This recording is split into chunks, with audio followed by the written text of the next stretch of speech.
Hello students, welcome to PU academy. मेरा नाम चारू अग्रवाल और आज हम भाषा विज्ञान के लेक्चर 10 को देखने वाले हैं। तो चलिए वीडियो को स्टार्ट करते हैं। उससे पहले अगर आप चैनल पर नए हैं तो चैनल को सब्सक्राइब कर लीजिएगा और नोटिफिकेशन बेल को प्रेस कर दीजिएगा, जिससे आने वाली वीडियोस की नोटिफिकेशन आपको मिलती है। तो देखिए, आज का जो हमारा टॉपिक है वो है हमारा भाषा विज्ञान का क्षेत्र अथवा अंग या व्याप्ति। तो देखिए, भाषा विज्ञान का क्षेत्र या फिर अंग या व्याप्ति तीनों एक ही चीज़ है। ठीक है, एग्जाम में आपसे कुछ भी पूछ सकते हैं, क्षेत्र पूछ सकते हैं, अंग पूछ सकते हैं, व्याप्ति पूछ सकते हैं, कुछ भी हो, आंसर आपका सेम आने वाला है। ठीक है, ये आपका एक इंपॉर्टेंट टॉपिक है, इसे अच्छे से तैयार कर लीजिएगा। ठीक है, वैसे तो मैं जितने भी जो टॉपिक्स आपको करवा रही हूँ वो सभी इंपॉर्टेंट है। ठीक है, कोई भी टॉपिक ऐसा नहीं है कि मैंने फिजूल करवाया, आपको सारे ही इंपॉर्टेंट है, एक्स्ट्रा टॉपिक्स मैंने कट कर दिए हैं।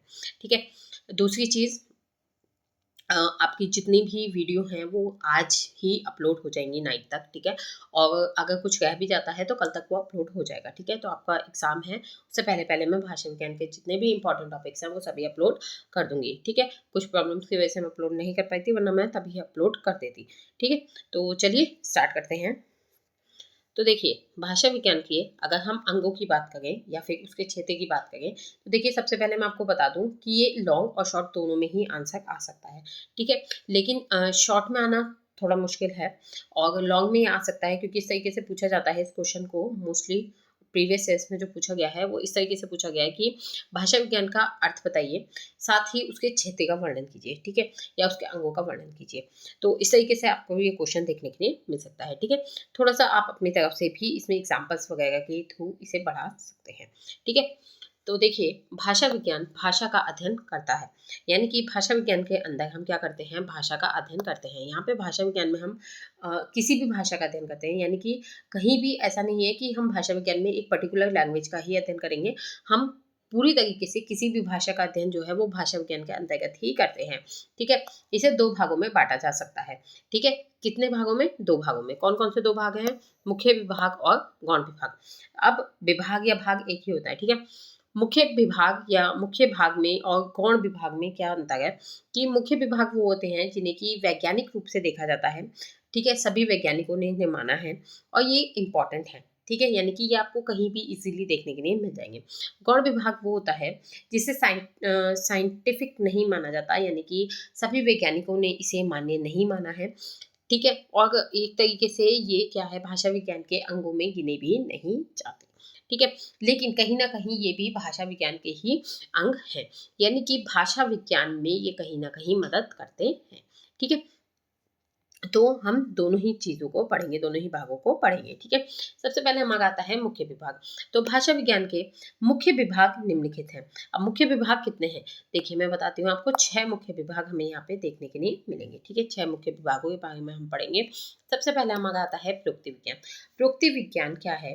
अपने मंतव्य को संप्रेष्य बनाने के लिए प्रयुक्त वाक्यों के उस समुच्चय का नाम प्रयुक्ति है, जिसमें एक से अधिक वाक्य आपस में सुबद्ध होकर एक इकाई बन जाते हैं। प्रयुक्ति विज्ञान भाषा विज्ञान का वह विभाग है जिसमें प्रयुक्ति का अध्ययन विश्लेषण किया जाता है। देखिए, ये हो गई आपकी थोड़ी बुक वाली लैंग्वेज। ठीक है, अगर मैं बात करूं सरल शब्दों में कि प्रयुक्ति विज्ञान होता क्या है, तो देखिए, प्रयुक्ति विज्ञान जो होता है वो क्या काम करता है कि भाषा को समझने में सुधार करता है। यानी कि जब आप किसी भाषा को पढ़ रहे हैं, ठीक है, तो आपको उसे समझने में आसानी हो। ठीक है, और उसकी समझ में सुधार आए, यानी कि आप उसे इजीली और कंफर्टेबली समझ पाए।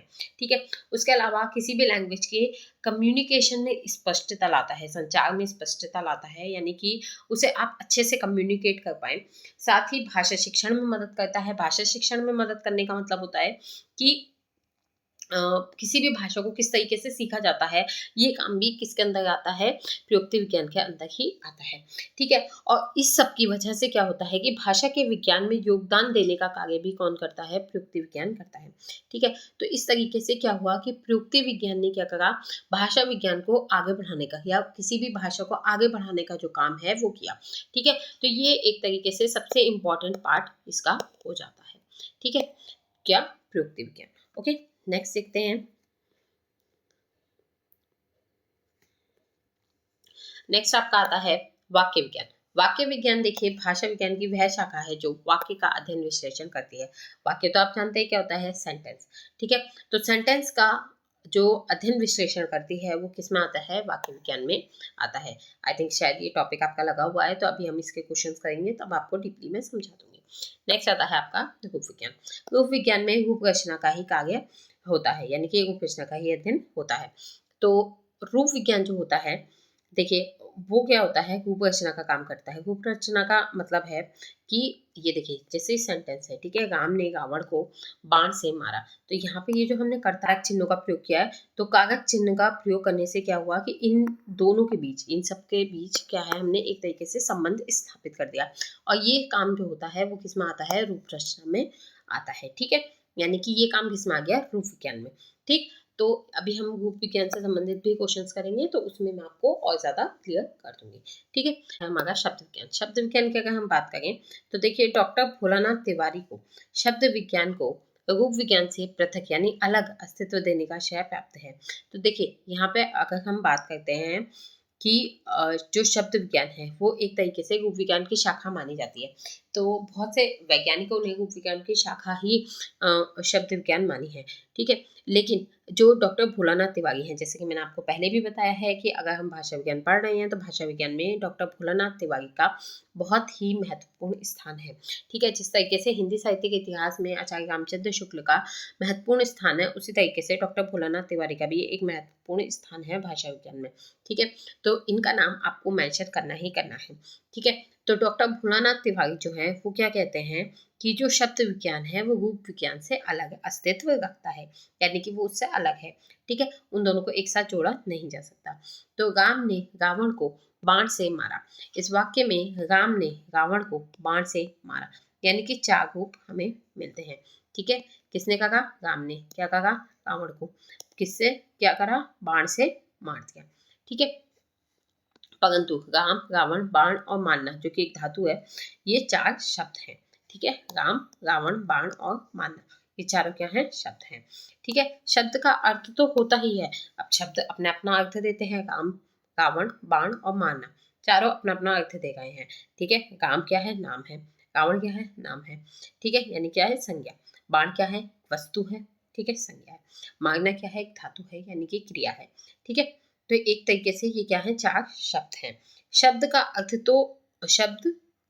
तो होता ही है, यानी कि शब्द अपना अर्थ तो देते ही हैं, परंतु रूप का भी अर्थ होता है। ठीक है, रूप का अर्थ होने का मतलब क्या है कि हमने इसमें ये कर्ता चिन्हों का प्रयोग किया और जिससे क्या हुआ कि एक दूसरे से इनमें संबंध बैठ गया, और उसमें वाक्य के अन्य शब्दों के साथ संबंध दिखाने की क्षमता भी होती है। अब वाक्य के अन्य शब्दों, जैसे हमने कारक चिन्हों का प्रयोग किया, तो वाक्य के जो शब्द हैं उनका क्या हुआ, आपस में संबंध स्थापित हो गया। यहाँ पे हमें पूरी बात पता चल गई। क्या संबंध स्थापित हुआ कि राम ने रावण को बाण के द्वारा मारा या बाण से मारा। ठीक है, नेक्स्ट देखिए, फिर आता है हमारा अर्थ विज्ञान। तो इसके अंतर्गत भाषा के अर्थ के पक्ष का, अर्थात अर्थ क्या है, अर्थ का निर्धारण कैसे होता है, अर्थ कितने प्रकार का होता है, अर्थ में परिवर्तन के कौन कौन से कारण और दिशाएं होती हैं आदि का अध्ययन आता है। ठीक है, तो अर्थ विज्ञान में क्या क्या अध्ययन आएगा, अर्थ विज्ञान में हम पूरी तरीके से अर्थ को जानेंगे कि कोई भी भाषा में जो शब्द हैं उन शब्दों का क्या अर्थ है। ठीक है, नेक्स्ट आता है ध्वनि विज्ञान। ध्वनि विज्ञान की अगर हम बात करें तो शब्दों का विश्लेषण करने पर हम ध्वनि पर पहुंचते हैं। ध्वनि का ही दूसरा नाम क्या है, स्वन है। क्या नाम है, स्वन। तो हमारे में स्वन विज्ञान भी लगा हुआ है। ठीक है, तो स्वन विज्ञान से रिलेटेड हम क्वेश्चन भी देखेंगे, तो वो क्या हो गया, ध्वनि विज्ञान। तो हम इससे रिलेटेड क्वेश्चन देखेंगे, अर्थ विज्ञान से रिलेटेड क्वेश्चन भी हम देखेंगे। ठीक है, क्योंकि एक दो सही है, लेकिन क्वेश्चन आपसे पूछे जाएंगे। ठीक है, तो ध्वनि विज्ञान में ध्वनियों यानी स्वनों का अध्ययन किया जाता है। ठीक, आगे देखिए, आता है देखिए गौण विभाग। गौण विभाग का अर्थ केवल इतना है कि ये विभाग मुख्य नहीं है। ठीक है, यानी कि ये इंपॉर्टेंट मुख्य विभाग में नहीं आता है। ठीक है, इसका सिर्फ इतना ही अर्थ है, बाकी इसका मतलब कहीं पे भी ऐसा नहीं है कि ये जो शाखाएं नहीं है। ठीक है, यानी कि ये भाषा विज्ञान की शाखाएं नहीं है या फिर ये जरूरी नहीं है, महत्वपूर्ण नहीं है, इसका ऐसा कहीं पे अर्थ नहीं है। ठीक है, इनका अपना अलग महत्व रहता है। ठीक है, यानी कि इसका अपना अपना अलग महत्व होता है। ठीक है, इसमें देखिए पहला है लिपि विज्ञान। इसके अंतर्गत लिपि का जन्म, विकास, निर्माण, सुधार आदि विषयों का अध्ययन आता है। देखिए किसी भी भाषा की अपनी एक लिपि होती है। ठीक है, तो उस लिपि का किस प्रकार जन्म हुआ, किस तरह वो आगे बढ़ी, उसका विकास हुआ, किस तरह से उसका निर्माण हुआ और किस तरह से उसमें सुधार किए गए, इन सब का जो अध्ययन करता है वो हम लिपि विज्ञान के अंतर्गत करते हैं। जैसे कि अगर हम बात करें तो हम जो हम हिंदी लिखते हैं वो किस में लिखते हैं, हम देवनागरी में लिखते हैं। ठीक है, आप सभी को पता है देवनागरी, या फिर लोग इसे नागरी भी कहते हैं।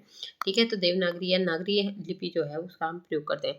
क्या जो देवनागरी लिपि है वो देवनागरी ही थी स्टार्टिंग से? नहीं, पहले ये क्या थी, ये थी ब्राह्मी लिपि। क्या थी ये? ब्राह्मी लिपि थी। ठीक है, इसके बारे में तो आप जानते होंगे कि ये क्या थी, ब्राह्मी लिपि थी। ठीक, तो क्या हुआ, धीरे धीरे इसका विकास हुआ, अलग अलग तरीके से इसका विकास हुआ। ठीक है, अलग अलग पार्टीशंस में बटी और फाइनली हमें क्या मिली, इस समय जो हम लिखते हैं वो देवनागरी लिपि लिखते हैं। तो किस तरह इसका जन्म हुआ, किस तरह विकास हुआ, किस तरह निर्माण हुआ और किस तरह पे किस किस तरह से इसमें सुधार किए गए, ये सभी अध्ययन अगर हमें करने हैं तो हम किस में करेंगे, लिपि विज्ञान में करेंगे। ठीक है, जो कि क्या है, भाषा विज्ञान का ही एक अंग है। नेक्स्ट देखिए, भाषा की उत्पत्ति की समस्या। तो देखिए, भाषा की उत्पत्ति के प्रश्न को भाषा विज्ञान के अंतर्गत न मानने वाले आधुनिक विज्ञानों के मंतव्य का विरोध करते हुए डॉक्टर तिवारी लिखते हैं। डॉक्टर तिवारी कौन? डॉक्टर भोलानाथ तिवारी। तो देखिए, इस समय अगर हम आधुनिक विद्वानों की बात करें तो आधुनिक विद्वानों ने क्या है, भाषा की उत्पत्ति को नहीं माना, यानी कि इसे एक समस्या के रूप में नहीं देखा, या इस प्रश्न का उत्तर ढूंढने में अ, इच्छुकता नहीं दिखाई। ठीक है, लेकिन तब भी इन सब का विरोध करते हुए डॉक्टर भोलानाथ तिवारी क्या लिखते हैं कि जब भाषा का पूरा जीवन हमारे अध्ययन का विषय है तो उसके जन्म के प्रश्न को भला हम कैसे ठुकरा सकते हैं। हाँ, इसका अध्ययन कठिन अवश्य है और यही कारण है कि इसका कोई निश्चित उत्तर हम नहीं पा सकते और ना निकट भविष्य में इसकी कोई आशा है। निकट भविष्य का मतलब क्या है कि ऐसा नहीं है कि आने वाले समय में या आने वाले भविष्य में जल्दी ही हमें इसका आंसर मिल जाएगा। ठीक है, तो वो ये कहते हैं कि भाषा जो है उसका जो पूरा जीवन है, ठीक है, यानी कि भाषा का जन्म कब से हुआ से लेके भाषा किस तरीके से आगे बढ़ी और अभी करंटली उसकी क्या स्टेज है, इस तरीके का हम पूरा जो अध्ययन है वो हम भाषा विज्ञान के अंतर्गत करते हैं। ठीक है, तो जो भाषा है उसका जन्म कैसे हुआ, ये भी तो एक प्रश्न है। अगर कोई चीज़ दुनिया में आई है तो उसका कभी ना कभी तो जन्म हुआ होगा। ठीक है, कैसे तो उसका जन्म हुआ होगा, तो इसका जन्म कैसे हुआ, ये एक बहुत बड़ी समस्या है। देखिए, कहने का मतलब है कि अगर मैं आपसे बात करूं और आप सीधा सीधा भी कह देंगे कि ये क्यों डिफिकल्ट है भाई, क्योंकि देवनागरी लिपि की अगर हम बात करें तो देवनागरी जो है, मतलब हमारी हिंदी जो है वो देवनागरी लिपि में लिखी जाती है, उसका जन्म ब्राह्मी लिपि से हुआ। ठीक है, हमें पता चल गया। ओके, तो यहाँ पे क्वेश्चन क्या है कि असल में जो भाषा होती है, ठीक है, उसमें एक ही चीज के लिए अलग अलग लैंग्वेज में अलग अलग वर्ड्स हैं। ठीक है, अब डिसाइड कैसे हुआ, कब डिसाइड किया गया कि इस चीज को इस लैंग्वेज में ये कहेंगे। ठीक है, अगर हम बात करें चेयर, ठीक है, तो चेयर जिसे हिंदी में हम कुर्सी कहते हैं, ठीक है, अलग अलग भाषाओं में अलग अलग चीजें कही जाती हैं। तो यहाँ पे किसने कब कैसे ये डिसाइड किया कि इस चीज़ को हम चेयर कहेंगे, इंग्लिश में चेयर कहेंगे, हिंदी में कुर्सी कहेंगे, इसमें ये कहेंगे, इसमें ये कहेंगे, तो ये कब डिसाइड हुआ। ठीक है, तो ये वाली जो समस्या है, ठीक है, तो इस समस्या को जो सामने लेके आया वो कौन लेके आया, डॉक्टर भोलानाथ तिवारी। ठीक है, अब वो ये कहते हैं कि एक बहुत बड़ी समस्या है। ठीक है, और इसका जो आंसर है वो हमें अभी तक तो नहीं मिला है और ना ही मुझे लगता है कि जल्दी ही हमें भविष्य में इसका आंसर मिलने वाला है। ठीक है, नेक्स्ट आता है भाषाओं का वर्गीकरण। संसार की भाषाओं की ध्वनिगत, शब्दगत, रूपगत तथा वाक्यगत समानताओं और असमानताओं के आधार पर उन्हें अलग अलग वर्गों में रखना ही वर्गीकरण कहलाता है। ठीक है, यानी कि जितनी भी भाषाएं हैं, ठीक है, संसार में कितनी भाषाएं हैं, लगभग 5,000 से ज़्यादा भाषाएं हमें देखने के लिए मिलती हैं। ठीक है, तो जो भाषाएं हैं उन भाषाओं की ध्वनिगत, शब्दगत, रूपगत तथा वाक्यगत जो भी समानता असमानता है, यानी कि किसी भी तरीके की उनमें जो समानता और असमानता हमें देखने के लिए मिलती है, चाहे वो ध्वनि के रूप में हो, शब्द के रूप में हो, रूप के रूप में हो या फिर वाक्य के रूप में हो। ठीक है, तो सभी तरीके की जो समानताएं और असमानताएं हैं उनके आधार पर क्या है, अलग अलग वर्गों में इसे रखा गया है। ठीक है, आगे देखिए भौगोलिकता। इसके अंतर्गत प्रदेश विशेष की भाषा, ध्वनियों, शब्दों, रूपों, वाक्यों तथा अर्थ का क्षेत्र के और भौगोलिक आधार पर अध्ययन करके उसका विभिन्न भाषाओं अथवा बोलियों में वर्गीकरण किया जाता है। इसके लिए भाषा भूगोल अथवा बोली भूगोल शब्द का प्रयोग भी किया जाता है। अब भौगोलिकता जो है उसे भाषा भूगोल या बोली भूगोल भी कहा जाता है। अब बोली भूगोल या भाषा भूगोल जो है वो क्या है, तो इसके अंतर्गत किसी प्रदेश विशेष यानी कि जैसे हम बात करेंगे उत्तर प्रदेश। अब उत्तर प्रदेश की जो भाषा है, जो ध्वनि है, जो शब्द है, जो रूप है, जो वाक्य है, ठीक है, उसका जो अर्थ का क्षेत्र है, उसका जो भौगोलिक आधार है, या भौगोलिक आधार का पर अध्ययन यानी कि जो उत्तर प्रदेश है, ठीक है, उसके अलग अलग क्षेत्र हैं। तो अलग अलग क्षेत्रों में कौन कौन सी भाषा बोली जाती है, उन भाषाओं में किस तरीके का कनेक्शन है, किस तरीके से वो एक दूसरे से अलग है, किस तरीके से एक दूसरे से मेल खाती हैं, इस तरीके के जो सभी अध्ययन है वो किसके अंतर्गत आएंगे, भौगोलिकता के अंतर्गत आएंगे। ठीक है, इसमें जितनी भी भाषाएं हैं, बोलियां हैं, सभी इसमें जोड़ दी जाएंगी। नेक्स्ट है भाषा कार्यक्रम विज्ञान। भाषा कार्यक्रम विज्ञान क्या है, यह है गणना शास्त्र के आधार पर ऐतिहासिक तथ्यों को जानने की सर्वथा अभिनव पद्धति है। इसके अंतर्गत आधारभूत शब्दों में विद्यमान प्राचीन और नवीन तत्वों के आधार पर किसी भाषा की आयु तथा काल विशेष में परिवर्तन के रूप में आदि का ज्ञान होता है। तो देखिए, भाषा कार्यक्रम विज्ञान क्या है कि यह गणना शास्त्र के आधार पर, गणना शास्त्र यानी कि गणना करना यानी कि गिनती करना, उसके आधार पर ऐतिहासिक तथ्यों को जानने की सर्वथा अभिनव पद्धति है। यानी कि किसी भी तथ्य को ये जानना कि ये जो तथ्य है ये कब का है, ठीक है, इसकी गणना करना, ठीक है। और इसके अंतर्गत आधारभूत शब्दों में विद्यमान प्राचीन और नए तत्व के आधार पर, यानी कि इसमें आधारभूत जो शब्द हैं, यानी कि इसके अंतर्गत जितने भी शब्दों का प्रयोग हुआ है उसके नए और पुराने तत्वों के आधार पर किसी भाषा की जो आयु है, काल विशेष में परिवर्तन के रूप आदि का ज्ञान इसमें किया जाता है। आगे देखिए, नेक्स्ट है भारतीय प्रागैतिहासिक खोज। भाषा के अध्ययन में उपलब्ध इतिहास से पूर्व काल की संस्कृति को जानने में महत्वपूर्ण योगदान दिया है। यदि इस दृष्टिकोण से भाषा के अध्ययन को प्रोत्साहन दिया जाए तो अंधकार युग की संस्कृति को जानने में सफलता मिल सकती है। ठीक है, प्रागैतिहासिक खोज का मतलब है कि भाषा के अध्ययन में उपलब्ध जो इतिहास से पूर्व काल की संस्कृति को जानने में महत्वपूर्ण योगदान दिया है। यानी कि भाषा विज्ञान का जब हम अध्ययन करते हैं, ठीक है, तो इतिहास से जो हमें पहले की जितनी भी हमें संस्कृति वगैरह के बारे में जानने को मिलता है, तो इस सब चीज़ों ने, इस संस्कृति ने, इस इतिहास ने हमारी क्या मदद करी, भाषा के अध्ययन में मदद की। ठीक है, यदि इस दृष्टिकोण से भाषा के अध्ययन को प्रोत्साहन दिया जाए, यानी कि अगर हम इस दृष्टिकोण से भाषा के अध्ययन को प्रोत्साहन दें तो अंधकार युग की संस्कृति को जानने में सफलता मिल सकती है। तो अंधकार युग की जो संस्कृति है उसके बारे में हम बहुत कुछ नहीं जानते हैं, ठीक है, तो अंधकार युग की जो संस्कृति है उसके बारे में भी हम जान सकते हैं। नेक्स्ट आता है शैली विज्ञान। शैली विज्ञान के अंतर्गत क्या आता है, अंग्रेजी की एक प्रसिद्ध उक्ति है, style is the man himself, अर्थात प्रत्येक व्यक्ति की शैली उसके व्यक्तित्व के अनुरूप विभिन्नता लिए रहती है। इस व्यक्तिक अंतर का अथवा शैलीगत विशेषता का अध्ययन ही शैली विज्ञान कहलाता है। अच्छा, अगर हम बात करें कि मैं आपको बताऊं कि अगर यहाँ पे कहीं भी ऐसा कुछ दिया गया है, ठीक है, कोई उक्ति दी गई है, कोई लाइन दी गई है, कोई राइटर का नाम वगैरह दिया गया है, तो इस चीज़ों को आपको क्या करना है, मेंशन करके आना है एग्जाम में और अच्छे से इसे शो करना है, ठीक है, हाईलाइट ज़रूर करना है। अच्छा, शैली विज्ञान के अंतर्गत अगर हम बात करें तो वो ये कहता है कि प्रत्येक व्यक्ति की जो शैली होती है उसके व्यक्तित्व के अनुरूप ही अलग अलग होती है। ठीक है, तो यहाँ पे अगर शैली विज्ञान का एक तरीके से जो हम अध्ययन करते हैं उसमें क्या करते हैं हम कि कोई भी जो सेंटेंस होता है, ठीक है, उसमें जो भी शैली का प्रयोग किया गया है, जो भी उसकी विशेषता है, उसके व्यक्तिक अंतर है, उसके बारे में हम यहाँ पे अध्ययन करते हैं। आगे देखिए,